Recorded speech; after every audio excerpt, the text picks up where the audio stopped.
Recibamos a la doctora Giovanna Vélez Fernández de la Pontificia Universidad Católica de Perú con la ponencia La colaboración eficaz en el sistema procesal peruano. Doctora, muy buenas tardes.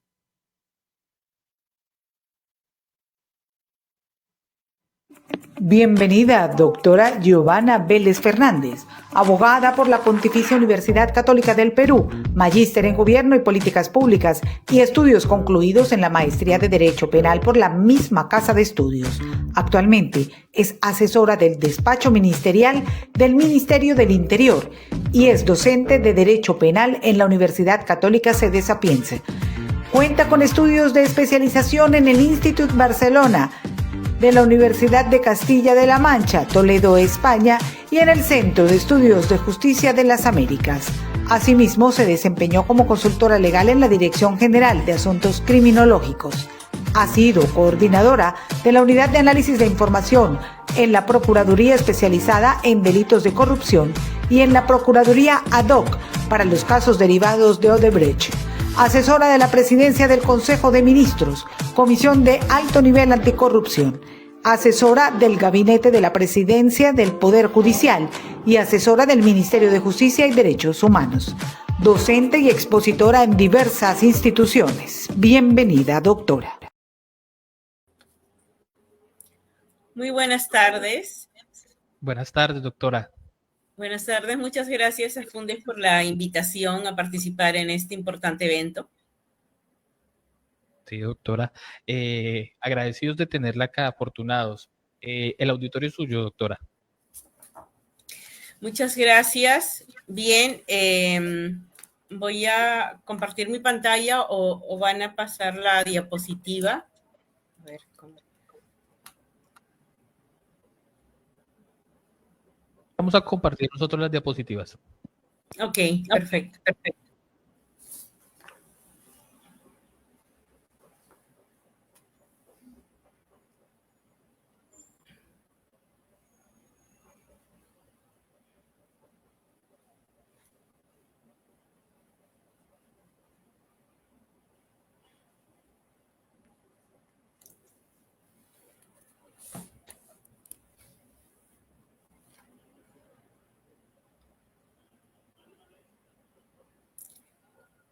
Invierte en tu futuro. Estudia en Fundes del Espinal. Derechos, licenciatura en lengua extranjera inglés, tecnología en regencia de farmacia y especialización en educación e intervención psicoeducativa. Becas, descuentos y convenios. Llama ya al 320-225-4010. Institución sujeta a inspección y vigilancia por el Ministerio de Educación Nacional.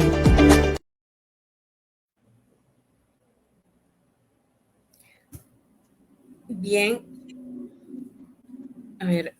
La exposición del día de hoy es sobre la colaboración eficaz en el proceso penal peruano. Podría compartir en todo caso si es que no las tienen a la mano. Ya, doctora, las vamos a proyectar, sino que el equipo está presentando un inconveniente, pero ya lo estamos solucionando, doctora. Ok, perfecto. ¿Quieres? Puedes ir empezando mientras se visualizan las diapositivas, doc. No hay ningún inconveniente. Bien. El día de hoy, el tema del cual vamos a conversar es el proceso de colaboración eficaz en el proceso peruano. El proceso de colaboración eficaz es un proceso especial. De acuerdo a nuestra legislación, nosotros tenemos varios procesos especiales. Uno de ellos es el de colaboración eficaz por determinadas características que vamos a compartir el día de hoy. La colaboración eficaz es un proceso que tiene antecedentes en la legislación peruana. Y uno de ellos, quizás el más reconocido o el más importante, data del año 1987. La ley 24661, que era la ley de arrepentimiento. ¿A qué se refiere ella? de arrepentimiento se emitió en el contexto de la lucha contra el terrorismo aquí en Perú, de los años 80 a inicios del 2000. Bien, la siguiente, por favor. Ok, entonces ahí vemos como primer antecedente que les estaba comentando la ley de arrepentimiento, ¿no? ¿Qué fue lo que ocurrió en el Perú de los años 80 a inicios del 2000? Se dio el fenómeno subversivo del terrorismo encabezado por los grupos del MRTA y también de Sendero Luminoso, ¿no? Entonces, esta primera ley que se da de ley de arrepentimiento implicaba que aquellas personas que podían haber pertenecido a estos grupos subversivos y que deseaban dejar dichas actividades y obtener algún tipo de beneficio por parte del derecho penal, ¿no? El derecho penal premial, para dejar de pertenecer a estos grupos subversivos y poder obtener algún tipo de disminución en la pena o algún tipo de exención en la condena, algún tipo de excepción o exoneración de responsabilidad.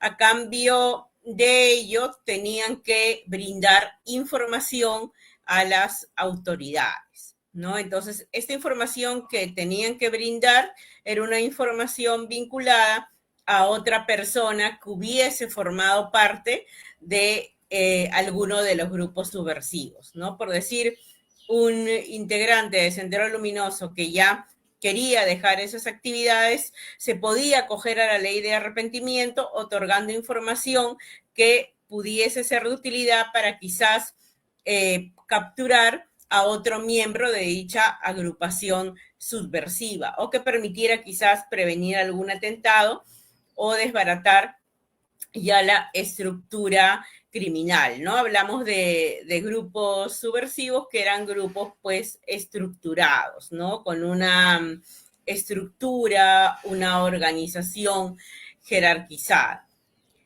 Entonces, esta ley fue el antecedente de la colaboración eficaz y trajo consigo que quizás algunas personas, por acogerse a esta ley, pudieran brindar o pudieron brindar en su oportunidad alguna información que quizás no fue certera y con ello, bueno, se inculpara a algunas personas que probablemente no estaban involucradas en actividades terroristas, ¿no? Algunas sí, otras no, ¿no? Entonces, por eso es que desde ese punto de vista se criticó en su oportunidad la ley denominada ley de arrepentimiento.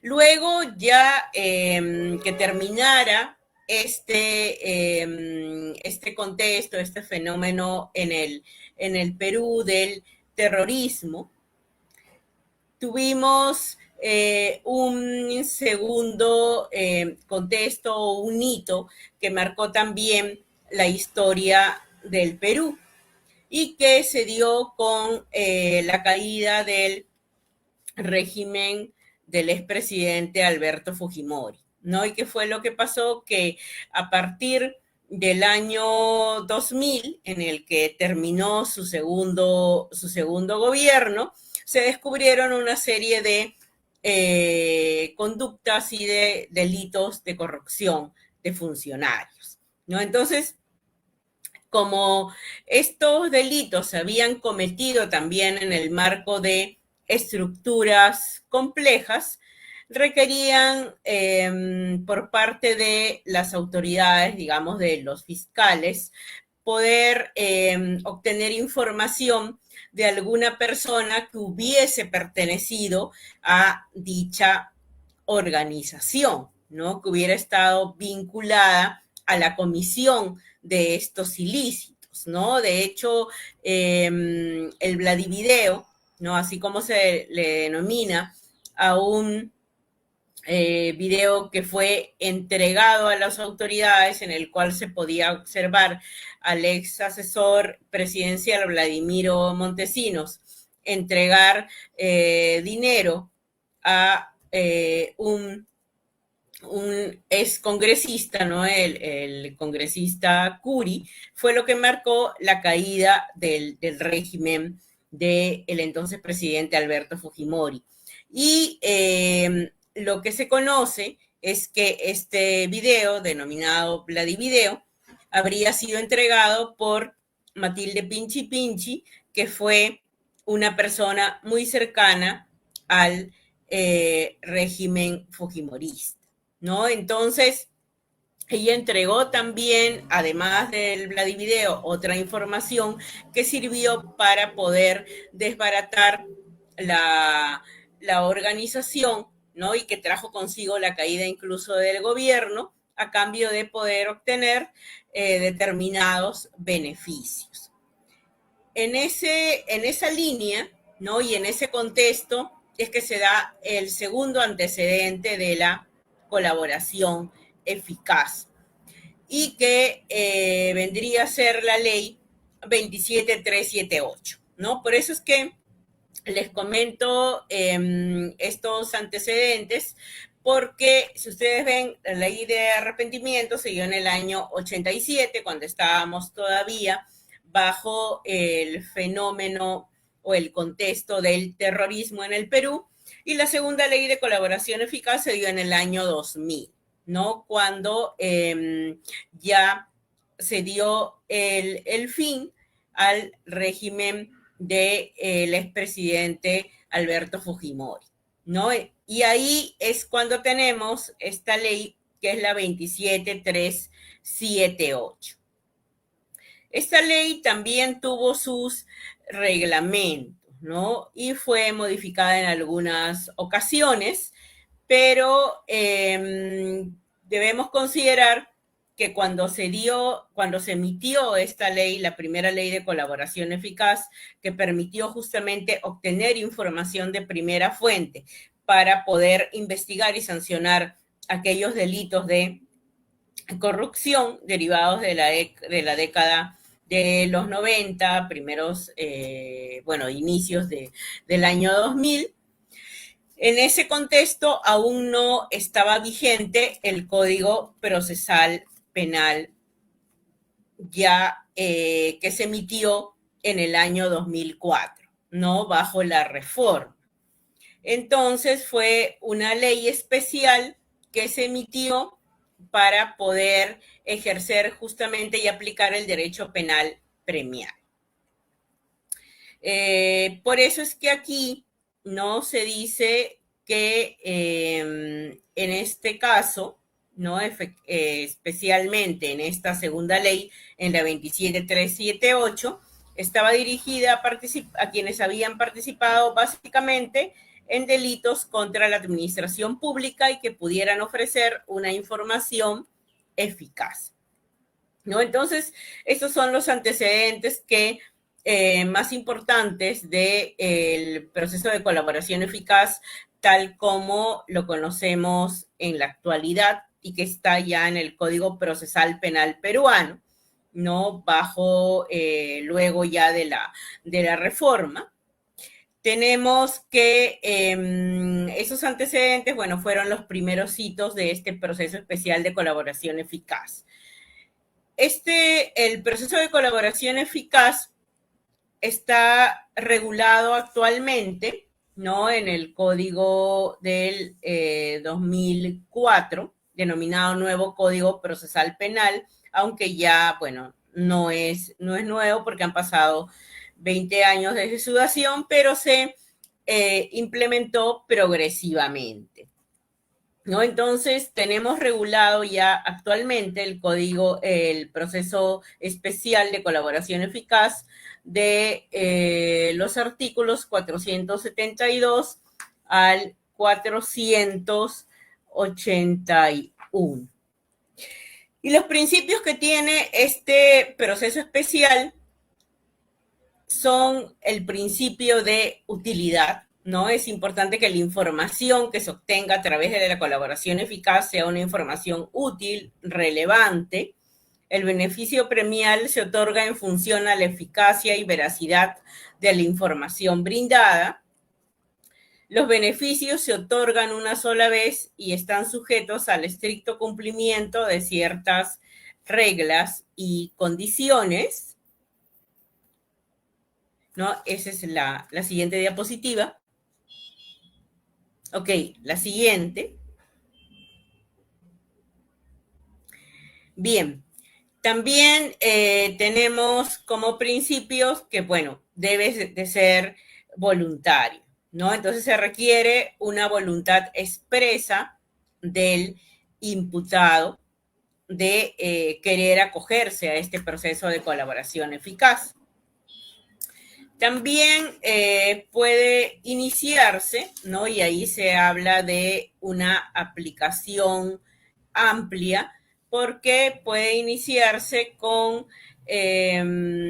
aquella persona o puede acogerse a este proceso aquella persona que, la siguiente diapositiva, puede acogerse la persona que se encuentre o no sometida a un proceso penal, ¿no? O incluso quien pueda tener la calidad de sentenciado.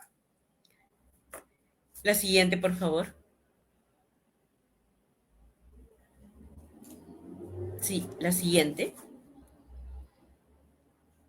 Vamos a conversar de la normativa aplicable, ¿no? La normativa aplicable en la actualidad. Les había mencionado ya que nosotros tenemos regulado el proceso de colaboración eficaz como uno de los 7 procesos especiales que tenemos contemplados en la legislación procesal penal peruana.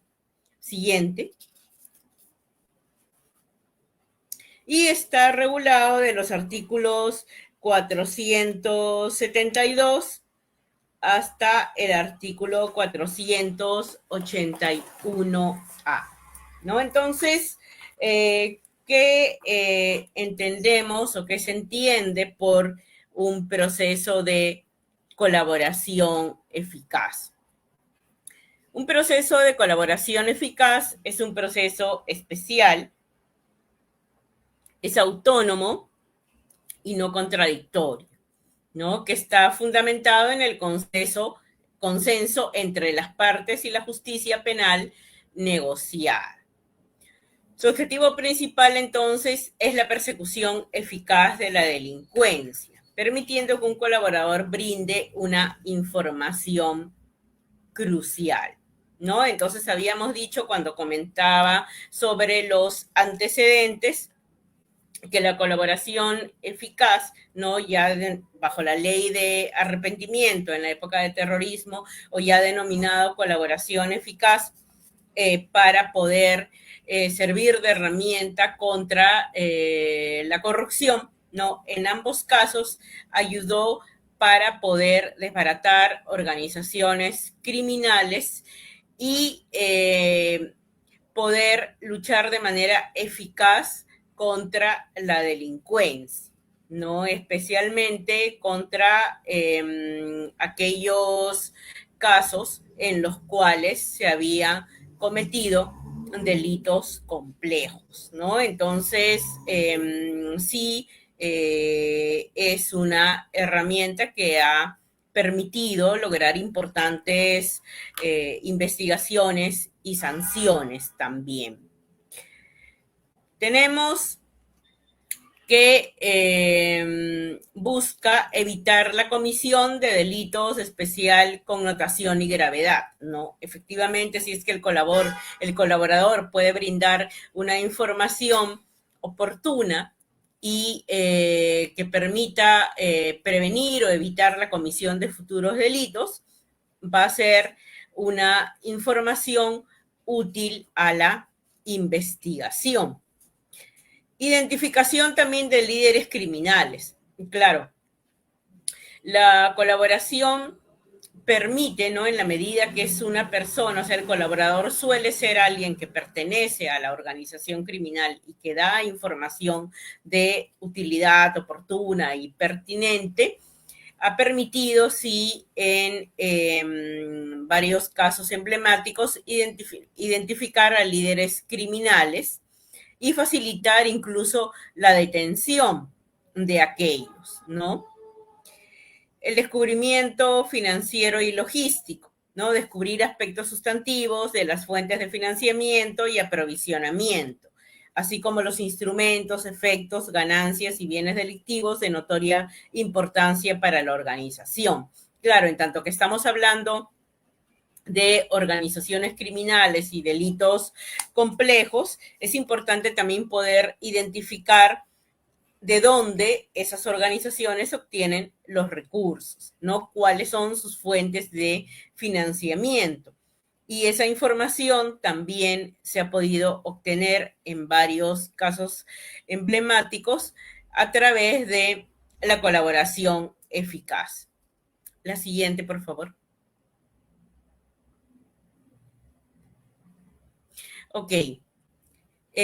Los antecedentes, bueno, ya ahí hemos comentado de los más importantes, pero también es fundamental señalar que en el Perú tenemos una ley contra el crimen organizado, ¿no? Que es una ley especial. Nosotros tenemos la mayoría de delitos están en el Código Penal, pero también tenemos una ley de crimen organizado y tenemos otras leyes especiales, ¿no? En las cuales están los delitos tributarios, por ejemplo. En el caso de la ley de crimen organizado, la ley de crimen organizado que fue emitida en agosto del año 2013, ¿no? Y entró en vigencia el 1 de julio del año 2014, derogó el procedimiento anterior, ¿no? O sea, el antecedente bajo la ley de 27378, ¿no? A través de esta ley de crimen organizado se derogó aquella ley que regulaba el proceso de colaboración eficaz y que sirvió justamente para desbaratar aquellas organizaciones que habían cometido delitos de corrupción, y con ello ya entró en vigencia el proceso de colaboración que lo tenemos en el Código Procesal Penal, ¿no? Entonces, desde el año 2000 hasta el año 2014 tuvimos el proceso de colaboración bajo la ley 27378 y actualmente lo tenemos en el Código Procesal Penal, ¿no? Como les había mencionado, de los artículos 472 al 481. Siguiente, por favor. ¿Cuáles son las fases que tiene el proceso de colaboración eficaz? ¿No? Quizás aquí se pueda coincidir también con la forma en la que lo tienen regulado en otras legislaciones. Nosotros tenemos 6 fases que se pueden identificar, y la primera implica la solicitud del imputado o su defensa, ¿no? Es decir, una solicitud, habíamos dicho que uno de los principios es que sea voluntario, y esta solicitud se va a presentar ante el Ministerio Público. Luego tenemos la fase de calificación, ¿no? Si es que este aspirante, como se le denomina ahora a colaborador eficaz, efectivamente va a calificar o no para poder acogerse a esta colaboración.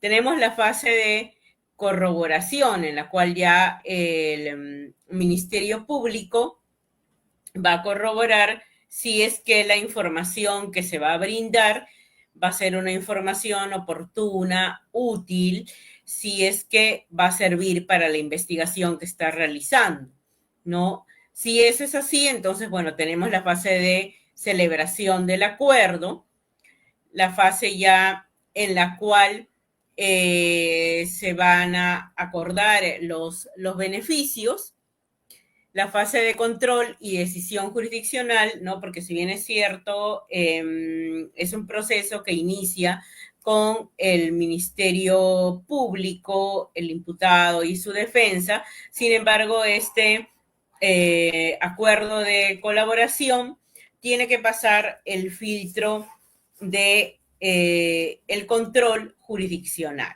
¿no?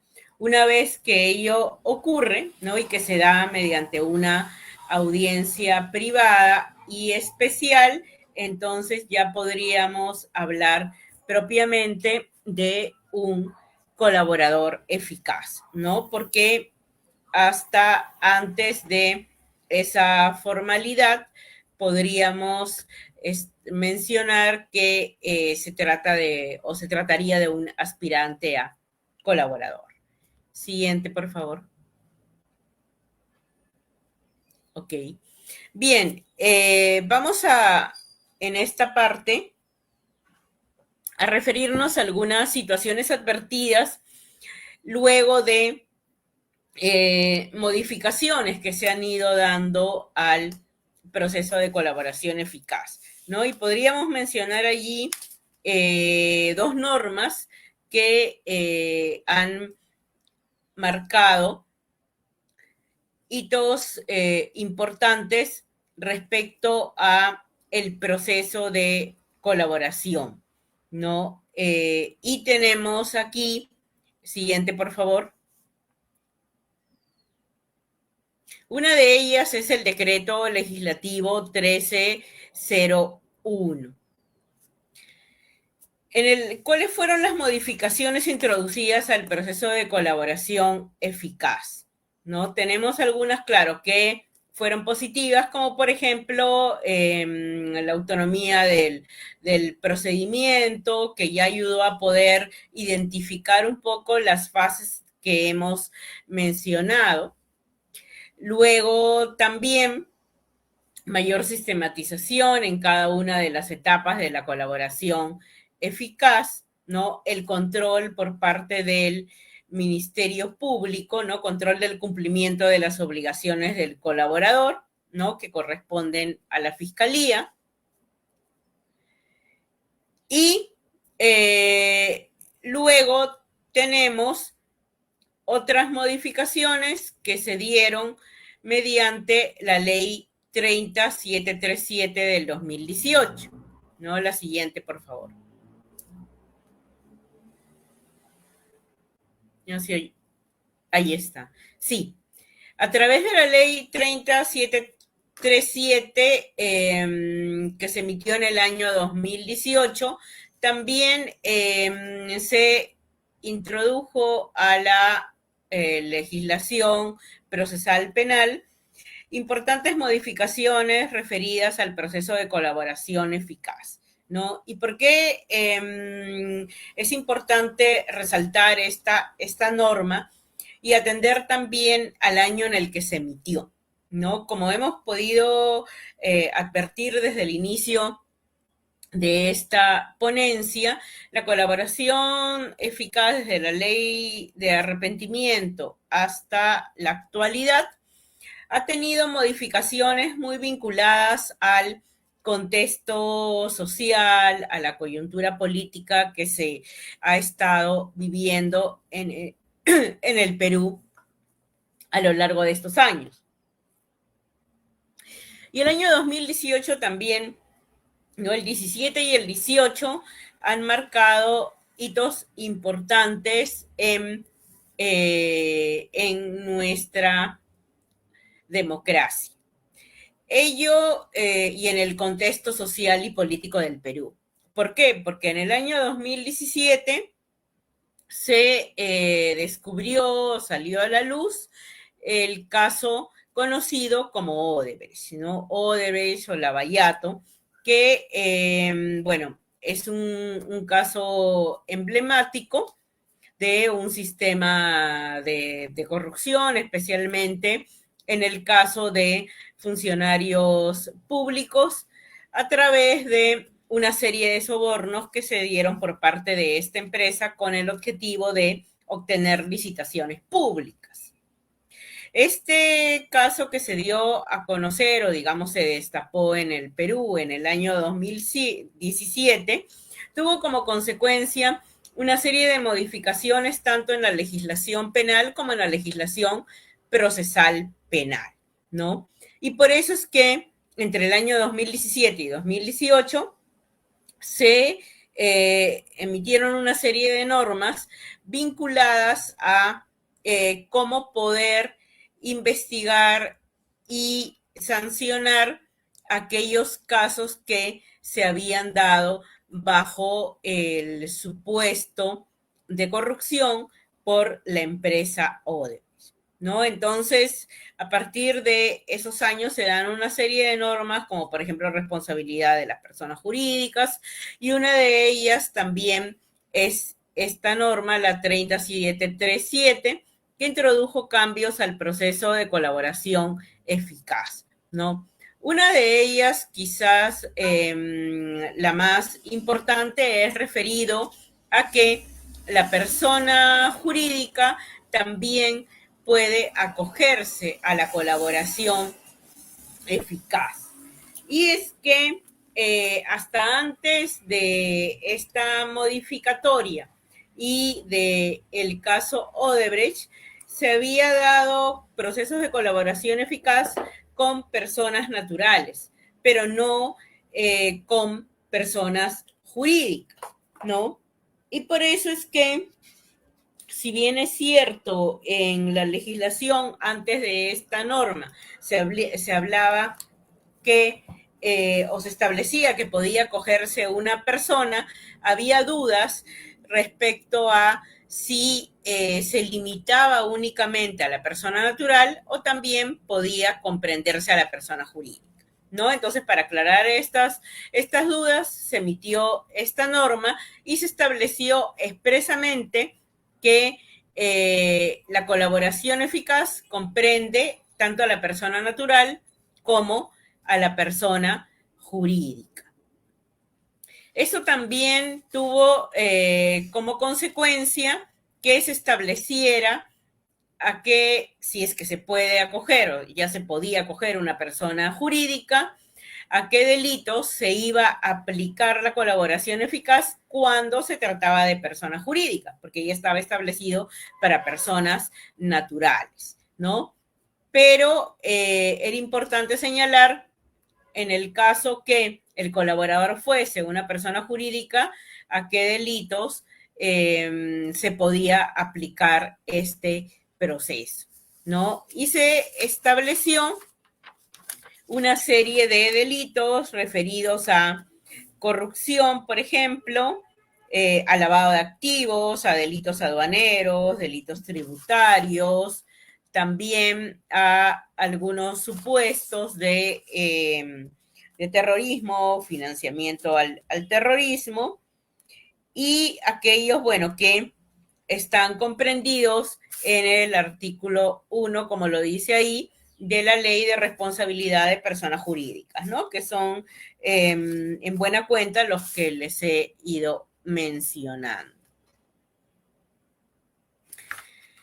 También se señaló que, bueno, que no será un obstáculo para la celebración del acuerdo cuando se trata de un concurso, ¿no? Puede darse un concurso entre algunos delitos, que, bueno, algunos sí están en el listado que les he mencionado y otros no, ¿no? En ese caso, igual, bueno, de haber concurso, también se podría recurrir a este proceso de colaboración eficaz, ¿no? ¿Y cuáles serían entonces los beneficios premiales cuando hablamos de personas jurídicas? Porque para una persona natural puede ser la exención de pena o la disminución de la misma, ¿no? Entre otros beneficios.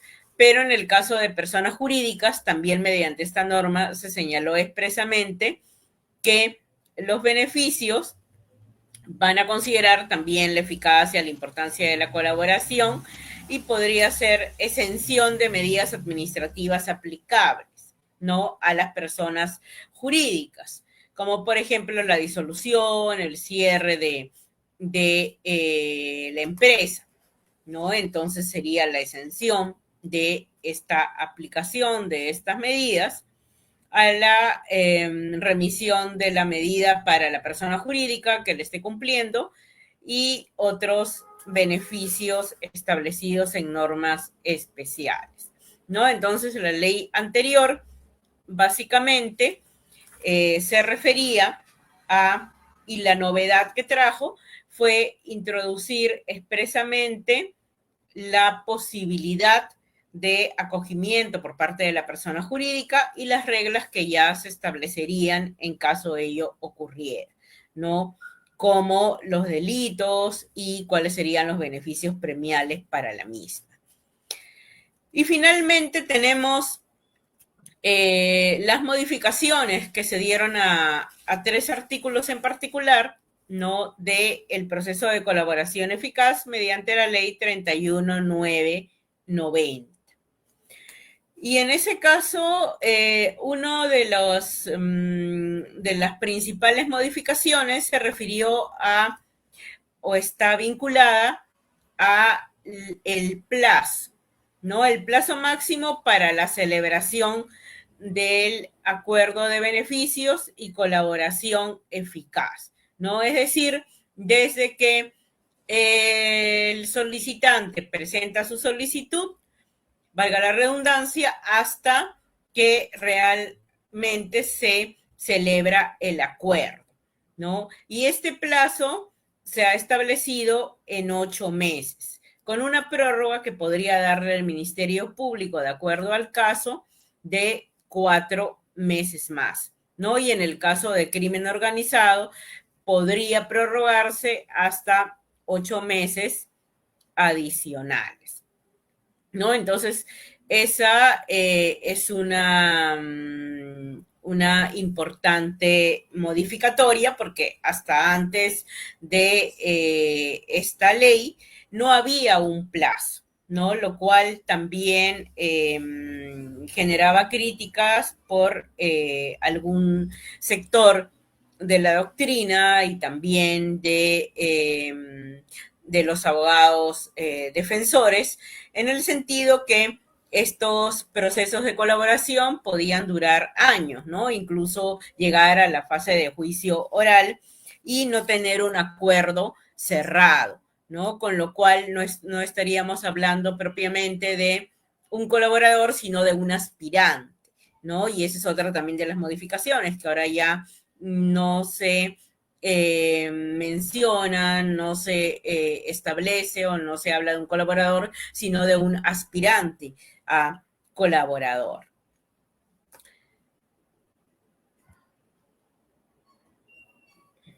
Ok, la siguiente, por favor.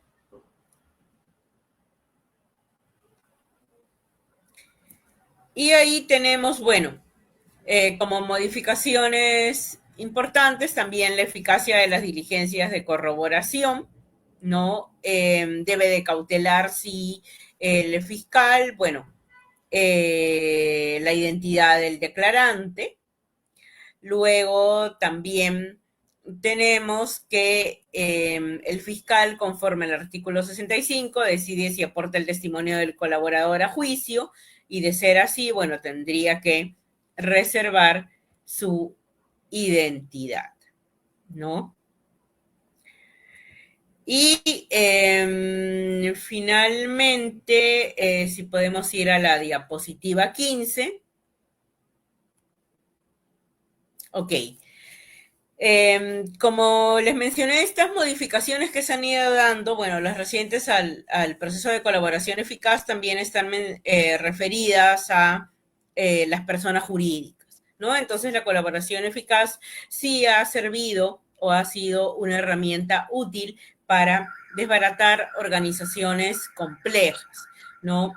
En este caso se ha podido utilizar para un proceso derivado de Odebrecht, ¿no? De una serie de procesos que actualmente se están llevando y están vinculados a esta empresa. Este caso, denominado el Club de la Construcción, porque se trata, bueno, de varias inmobiliarias que accedían siempre a las licitaciones, ganaban las licitaciones, pero a partir de una red de sobornos a funcionarios públicos, ¿no? Especialmente en obras del Ministerio de Transportes y Comunicaciones. En este caso se pudo identificar que se había accedido a la suma de 17 millones como una suma total de sobornos.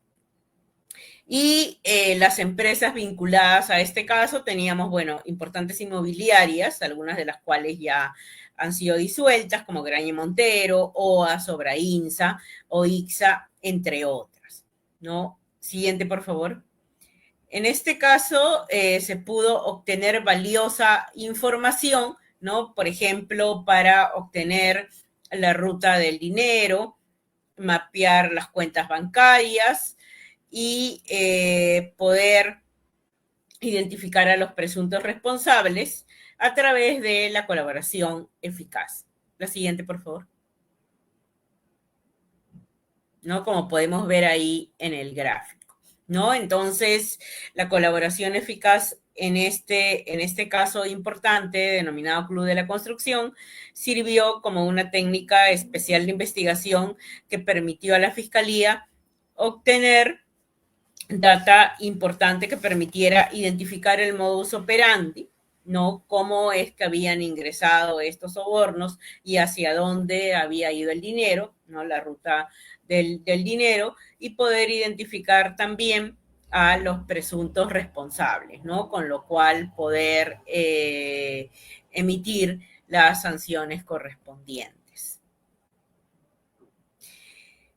La siguiente, por favor. Entonces, en ese caso en particular, tenemos que se realizaron, bueno, no solo uno, sino varios acuerdos de colaboración suscritos entre el Ministerio Público con los colaboradores, y ahí también hubo una participación importante de la Procuraduría Pública 2 para el caso Odebrecht, ¿no? La Procuraduría Pública acá en el Perú es la institución que defiende los intereses del Estado, ¿no? Se encarga de la reparación, de obtener la reparación civil, ¿no? Y justo, bueno, y gracias a la participación se pudo obtener 610 millones de soles en reparación civil, más 150 millones en intereses, ¿no? Ok, bueno, entonces nos quedamos aquí. Muchas gracias por su atención y quedo atenta a las preguntas que pudieran formularse.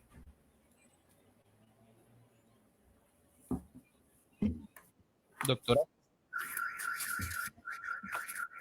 Nosotros por el momento no tenemos ninguna pregunta en el chat, pero agradecemos enormemente su contribución y sus aportes en la colaboración eficaz en el sistema procesal penal peruano. Doctora, muchísimas gracias. Procedo a leer el certificado de asistencia.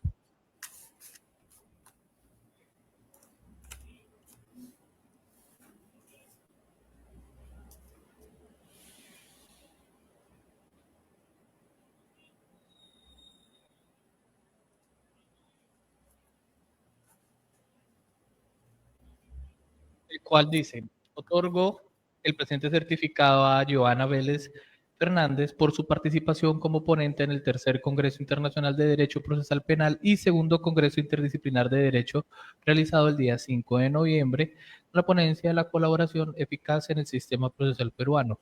Firman la doctora Luz Estela Oviedo Guzmán, vicerrectora académica, y la doctora Catherine Ricardo Ardila, directora del programa de Derecho. Muchísimas gracias. Gracias.